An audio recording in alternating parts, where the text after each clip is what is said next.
नमस्कार सभी किसान भाइयों। मेरा नाम है आशीष कुमार और आप लोग मेरा यूट्यूब चैनल यूथ किसान देख रहे हैं। आप लोगों का इसमें हार्दिक स्वागत है। हम अपने लौकी और कद्दू के खेत की ओर आ चुके हैं, जहां पर लौकी और कद्दू दोनों का मिश्रण जो है साथ में बोया गया है। और इसमें जब आलू की खुदाई हो जाएगी, इसके बाद जो है कद्दू का जो है स्टार्ट शुरू हो जाएगा, कद्दू की स्टार्टिंग शुरू हो जाएगी। क्योंकि अभी जो है कद्दू के पेड़ एक आधे उगने शुरू हो गए हैं, लगभग करीब करीब 10 दिन कद्दू बोए हुए हो गया है।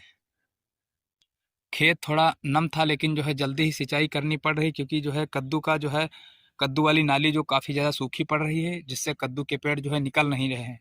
और थोड़ा ठंडक भी हो रही है। थोड़े बहुत कद्दू के पेड़ निकल आए हैं, लेकिन जहाँ पर थोड़ा सूखा पकड़े था वहाँ पर जो है कद्दू के पेड़ नहीं निकले हैं। और जो पेड़ निकल रहे हैं उसमें जो है कीड़े बहुत पकड़ रहे हैं। जैसे ये एक पेड़ निकला है, ये एक पेड़ निकला है, लेकिन इसमें कीड़ा इतनी जो है ज़्यादा मात्रा में जो है काट रहा है इनके पत्ते की। इनके पत्ते हरे और बढ़ नहीं रहे हैं। और कद्दू की वैरायटी की बात करें तो इसमें जो है वीएनआर का यूज किया गया है। वीएनआर का पैकेट जो आता है, आप लोग गूगल पर सर्च करेंगे आपको मिल जाएगा वीएनआर वीएनआर का।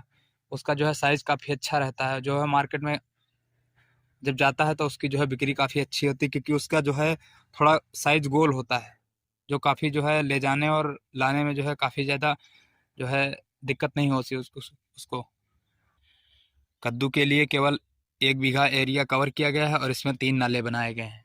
चूँकि हम लोगों ने मल्चिंग का यूज़ नहीं किया है। अगर मल्चिंग पेपर का यूज़ करते तो फिर जो है आलू हम बुआई नहीं कर सकते थे, क्योंकि बीच में अगर मल्चिंग डाल देते तो वहाँ से खरपतवार तो नहीं होता, जो है थोड़े फल भी अच्छे हो जाते, क्योंकि मल्चिंग पर जो फल लगता है वो थोड़ा जो है गंदा कम होता है, उसमें कीड़े कम पकड़ते हैं। लेकिन अगर मल्चिंग का यूज़ करते तो हम आलू की बुआई नहीं कर सकते थे, क्योंकि मल्चिंग का मतलब है पूरा जो है एरिया कवर हो जाना। जो नाली जो है बोई है आपने, उसके बाद जो है जो बचा हुआ एरिया है वो कवर हो जाता है मल्चिंग। इसलिए हम लोगों ने मल्चिंग का यूज़ नहीं किया है। अगर मल्चिंग पेपर का यूज़ करेंगे तो यही होगा। तो डायरेक्ट आलू की एक नाली छोड़ दी गई है और उसी नाली में जो है कद्दू की बुआई कर दी गई है। ये वाली नाली जैसे छूटी, इसमें कद्दू की बुआई कर दी गई है।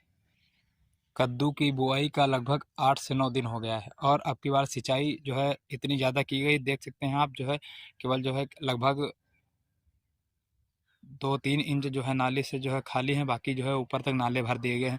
क्योंकि भरने का कारण है क्योंकि जब तक सीपेज नहीं लेगा तब तक जो है इसका जमाव नहीं होगा।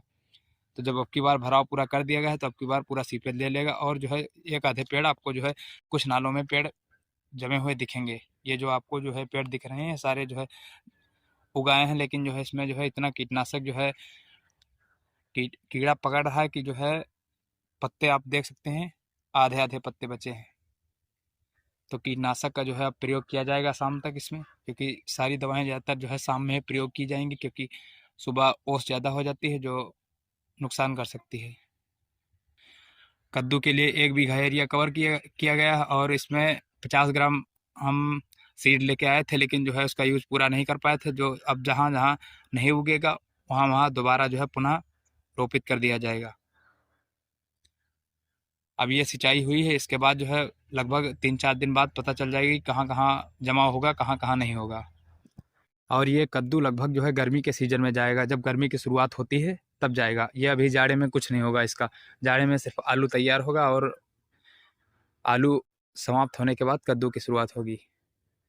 और कद्दू इस समय वैसे भी जो है जो पुराने पेड़ हैं उन्हीं से आ रहा है, बाकी नए पेड़ से कद्दू बहुत रेयर आपको मिलेगा, क्योंकि इतना ज़्यादा विशेष फरान नहीं होता ना। कोई भी सब्जियों का जो है विशेष फरान नहीं होता। ज़्यादातर टमाटर वगैरह, शिमला मिर्च वगैरह इस समय आते हैं। जब से इसमें कद्दू की बुआई हुई तब से ये दूसरी सिंचाई है। अब की बार ये आज दूसरी सिंचाई इसकी हुई है और इसमें जो 2-3 दिन में 4 दिन में जो कद्दू निकलना होगा पूरा निकल आएगा। बाकी जो है दोबारा पुनः सीडिंग जो है की जाएगी। आप लोग भी जो है एक साथ 2 फसलें कर सकते हैं। अगर ऐसे करेंगे तो आपको जो है नुकसान नहीं होगा, कोई हाल में नुकसान नहीं हो सकता। क्योंकि बात यह रहती है कि अगर हम अपनी एक फसल ले रहे हैं, क्योंकि इसमें जैसे 3 नाले हमने छोड़े हैं, 3 नाले में लगभग जो है 5 कट्टी आलू निकलेगा, 5 पैकेट आलू निकलेगा और 5 पैकेट तो भरपाई कर ही देगा कद्दू। तो हमारा ये टाइम वेस्ट नहीं जाएगा, हम ना ही खेत खाली पड़ा रहेगा। और दूसरी बात यह है कि जो है अगर हम केवल आलू इसमें बो देते तो फिर हमारा कद्दू उधर गर्मी वाला लेट हो जाता, और जब गर्मी वाला कद्दू लेट हो जाता तो फिर जो है वो लगभग जाता अप्रैल मई से शुरुआत होती है उसकी, जो जिसका रेट जो है काफ़ी 5-6 रुपये प्रति किलोग्राम के हिसाब से आ जाता है, जो काफ़ी ज़्यादा जो है किसानों के लिए दिक्कत है कि 5-6 रुपये प्रति किलोग्राम किसानों के लिए ये एमआरपी जो है काफ़ी ज़्यादा दिक्कत वाली है। अगर 10 रुपये के नीचे आ रहा तो जो है नुकसान हो जाता है। और इस पे खरपतवार नाशक का स्प्रे जो है लगभग जो है शनिवार को या रविवार को जो है अगले किया गया था। लगभग 6-7 दिन हो गए खरपतवार का स्प्रे किया गया था, जो देख सकते हैं लगभग जो है खरपतवार सूखने लगा है। सारा खरपतवार जो है सूखने लगा। तब तक जो है कद्दू का जमाव जो है 1% भी नहीं हुआ था। कद्दू का जमाव तो अब जो है स्प्रे के बाद शुरू हुआ है, क्योंकि जो है पूरा एक साथ जो है एक तरफ से जो है स्प्रे किया गया था। और ये इसलिए किया गया था क्योंकि कद्दू का जमाव हुआ नहीं था। अगर जो है बाद में करते हम स्प्रे तो फिर जो है हमें नालियाँ जो है बाकायदा देख कर जो है बहुत सावधानी से करनी पड़ती। वैसे हम एक तरफ से पूरा स्प्रे कर दिया, जिससे क्योंकि कद्दू को भी नुकसान नहीं होगा और खरपतवार भी सूख जाएगा। तो किसान भाइयों, अगर आप लोग भी जो है कद्दू का जो है बीज रोपित करना चाहते हैं तो ज़्यादातर जो है हम आपको राय देंगे कि बीएनआर का यूज़ करें, क्योंकि अगर बेचने के लिए यूज़ कर रहे हैं तो बीएनआर का यूज़ करें, क्योंकि वो जो है थोड़ा जो है शहरी क्षेत्रों में अच्छा बिक जाता है।